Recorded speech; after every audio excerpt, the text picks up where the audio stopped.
தருவார். புலியரை நோக்கி புறப்படுவோம், நம் கருப்பனின் அருளை தினம் பெறுவோம்.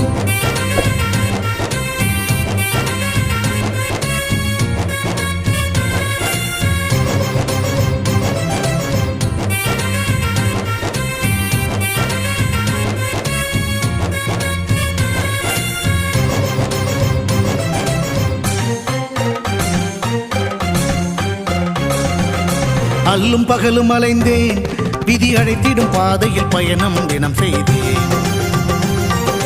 கண்ணீரே சுமந்தேன், பல துன்பங்கள் சுமப்பதை வாழ்க்கை என நினைத்தேன்.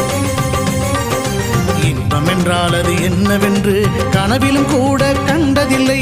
எரிமலை பிழம்பில் நீந்துவதே பிறவி பயன் என நான் இருந்தேன். கருப்பசாமியை